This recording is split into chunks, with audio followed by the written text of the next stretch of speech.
Okay, so let's talk about genealogies, because those are the most exciting parts of the parsha.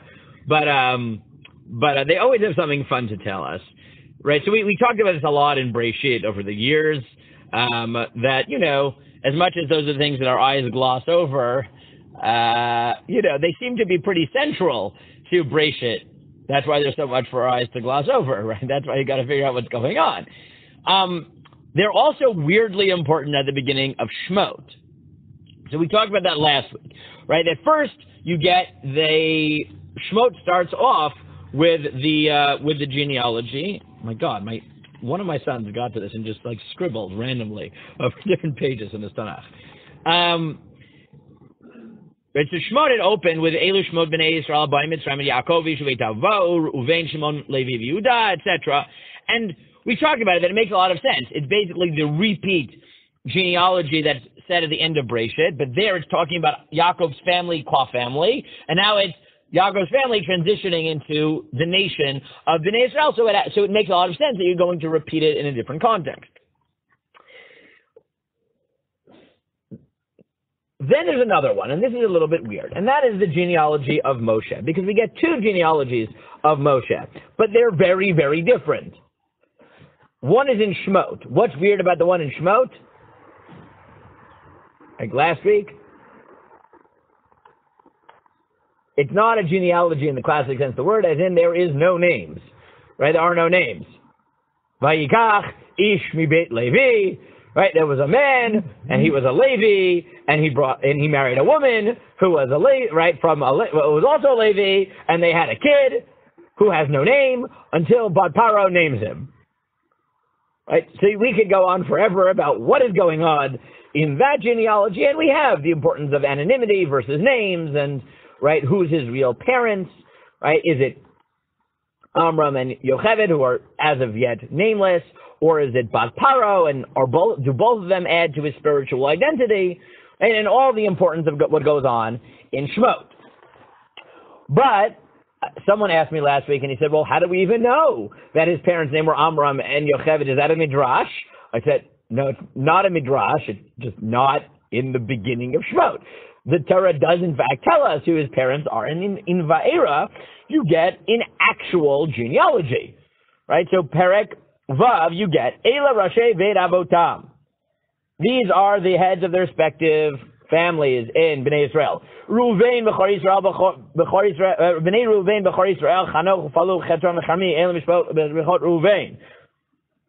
Ubnei Shimon Yemuel V'Yamin V'Oad V'Yachim V'Tzoch V'Shaol V'Naknanid Elam Mishpachot Shimon.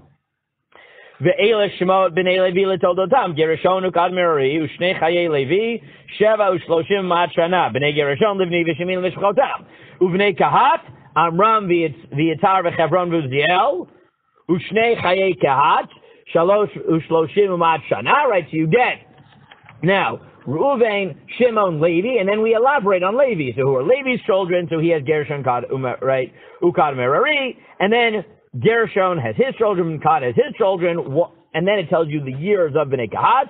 Uvenei Merari, Machli, Umushi, Elam Mishchor Levi L'Toldotam, Pasuk Chaf, Vayikach Amram et Yocheved Dodato Lo Isha. So no, Chaim, it is not a midrash. Right, it was Chaim who asked me, right, which is, how do we know that Amram married Yocheved? The answer is not in Shemot, it's in Va'era, Pasuk, right, Perek Vav, Pasuk Chaf. Vayikach Amram et Yocheved Dodato Lo Isha. Amram married his aunt. Vatelu do et Aharon vet Moshe u'shnei chayei Amram Sheva u'shloshim ma'at shana. Right, and then they have Aaron and they have Moshe, and Amram lived to 137. Uvnei Yitzhar Korach v'Nechav v'Zichri uvnei Uziel Mishael v'Alton v'Sitri. And then you get Vayikach Aharon et Elisheva ban Aminadav achot Nashon lo leisha. Right, we get the whole thing. B'nei Korach, b'nei Pasuk Chavav. Hu Aharon u'Moshe asher Amar Adonai lahem otziu b'nei Yisrael me'eretz mitzrayim l'tavotam. And who are these people? This is the Aaron and Moshe who speak to, that God had told them, take the Jews out of Egypt. Heim hamidabrim el Paro melech mitzrayim lotzia b'nei Yisrael mitzrayim hu Moshe v'Aaron. They're the ones who told Paro to take the Jews out of Egypt. That is Moshe and Aaron. Okay? Now, you look at this and part of it makes sense, but part of it is really weird. Okay?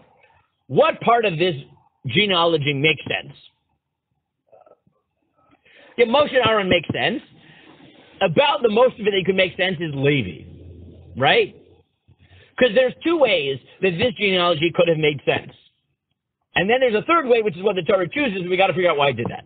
Okay? One logical way of writing a genealogy in Perek Vav is, these are all the children of Reuven, and their children and grandchildren and great-grandchildren. And these are all the children of Shimon, and their children and great-children, and these are the children of Levi, and these are the children of Yehuda, Yisachar, Zvulun, Gad, Asher, etc., etc., etc. And now that you know the whole genealogy of the Jewish people, you know where Moshe came from. Possibility one. Possibility two. Yaakov had Levi. Levi had Gershon, Gad, and Merari. And then from there you get Amram, and from there you get Moshe and Aaron, and Moshe and Aaron are awesome, and they take the Jews out of Egypt. Okay? Right? That makes sense. What doesn't make sense is what we have. Right? Which is, here are all the children of Reuven, da-da-da-da-da-da. And here are all the children of Shimon, da-da-da-da-da. And here are the children of Levi, Kahat, Amram, Moshe, Aaron, superheroes, they're awesome. Now we forgot that we're in the middle of a genealogy, let's just continue with the story.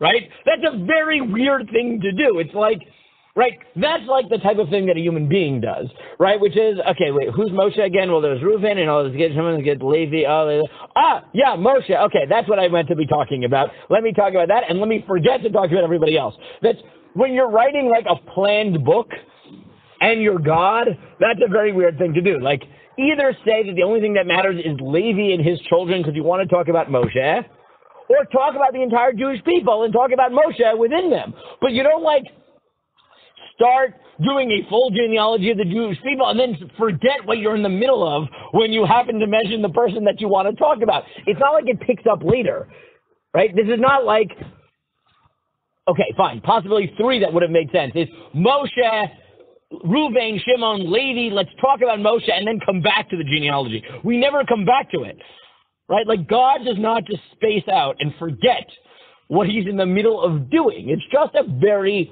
weird, it's just weird, right? It's really, really bizarre. So, someone tell me, why would you do this, right? Why would this be the choice of genealogy in Perek Vav? Because when you actually look at it, it is really, really, really weird. Okay, good. Tell me. Now that I've pointed out the obvious, right? Someone tell me why God did this. What? So, there are different possibilities, okay? One possibility that's mentioned by the Mefarshim is that, yeah, really all we want to do is tell you about Moshe. But, by right, leadership goes to the Bechor. So, we briefly mention Reuven and Shimon so that you sort of remember that they should have been leaders, but they lost the rights because Reuven, Bechori, Ata, but Yezer Dev, Yezer Az, Pachas Klaim Al Totar, whatever, Shimon is murderous, blah, blah, blah, blah, blah. Right, so that's a little bit weird because, yes, I mean, that would explain it if, that would make sense if this were the genealogy of David HaMelech and you were trying to explain how the Melucha ended up at David. And that is, Reuven, Shimon, and Levi made serious errors. And therefore, we moved the Malchus to Yehuda, and then, you know, David HaMelech, Mashiach. That makes sense, right? Doesn't work so well in this particular story. Okay, what's another possibility? So,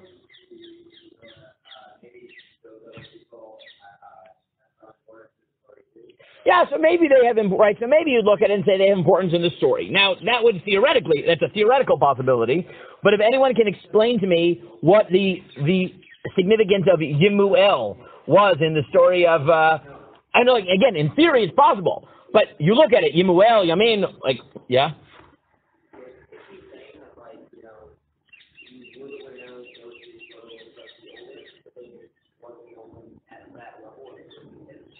Right, so you could say that, look, we're going by oldest, and eventually we hit the right person, and then we can stop. Right? So I think we could suggest two things that are variations of each other with slight nuance. One is what Yosef is saying, is that this is trying to maintain the notion that this is the Bechor. Right? And what it's saying is we're going for the oldest person possible. So, Ruvain, nobody. Shimon, nobody. Levi, found it. Now we can end it. Right? And therefore what it's trying to do is tell you, we care about the Bechor, but only if the Bechor has merit. Right? That's one possibility. You could also suggest an inverse possibility. Right? Which is, right, there are two possibilities that literally come from basically the same point, but come to almost opposite conclusions, right? One is what Yosef said, which is we care about the Bechor, and therefore what we're trying to do is go from the Bechor. The only caveat is Bechor who deserves to lead. Let's go through everybody until we get it. But yes, we're actually going in order, but Moshe and Aaron are the first person we find. But once we find them, we're done. Right? What? What? Right, now that's the point, is that we care about older, not firstborn. I mean, we care about the oldest. The oldest who is worthy. So Reuven, nobody. Shimon, nobody. Levi, we found it.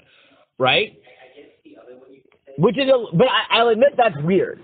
Right? So what's the other possibility? And again, Reb Bazak suggests this is really what the Sforno is getting at. Right? Is, no, this is actually teaching you that this is not about Bechor at all. It's about a meritocracy. Right? But how are you going to make it clear that it's meritocracy? Yeah, but by sort of drawing your attention to the fact that this is weird. Meaning, if you just talked about Levi, so that wouldn't tell you that it's a meritocracy. It would tell you that Moshe was special. I don't know why, right? But Moshe is special. But you might figure out that it's really a meritocracy, but like the Torah isn't shoving it down your throat. If it told you all of Israel, so then again, maybe you would imply, it's a meritocracy, because look, of all of Israel, Moshe is the right one. Or you might say, look, we're giving you the genealogy, and Moshe is important, but there were other leaders. But if you go through the genealogy and then very abruptly and awkwardly cut it at Moshe, right? So it draws attention to how shocking this is, right? Which is, right, because you don't do anything that makes sense. You talk about Reuven, you talk about Shimon, and then you talk about Levi, and suddenly you start zeroing in on Levi because there's somebody worthy there. And once you talk about him, you don't have to talk about anybody else. Right? That's the way of saying it's not about who's older. Right? Because you're drawing attention to the fact that all that matters in the end of the day is that it's Moshe who comes from Amram, and these people were special. And the way you do that is by making people think you're telling the genealogy of the Jewish people, and then when you get to Moshe, just stopping, because what you're drawing attention to is once you have the right person, nothing else matters, right? Not who's the Bechor, not Moshe is important. And the way you do that, again, is by shaking us for our complacency, right? Is not just telling you about Levi, because then you say Moshe is special, but maybe there are other special people. Right? And not telling the genealogy of all the Jewish people. But by starting the genealogy, and then when you get to Moshe or you get to Amram, just freezing, right? And slowly zeroing in on him, and then saying like 5 times, Hu Moshe Aharon, Hu Moshe Aharon. That's the people we're talking about. They talk to God, and they talk to Paro, and now I don't have to say anything else. Right? It's drawing your attention to the fact that it's not about firstborn, it's not, right? It's just about being the right people. So, and I think that really, right, makes a lot of sense. And in that context, it actually is very powerful to shake up our assumptions of what should happen here, right? And by doing it in the most awkward way that you could possibly come up with, it highlights the fact that it's Hu Moshe Aharon, Hu Moshe Aharon. The point is that it's Moshe and Aaron. It's not who they are, where they come from. It's Hu Moshe Aharon. Okay, good. Let's stop there.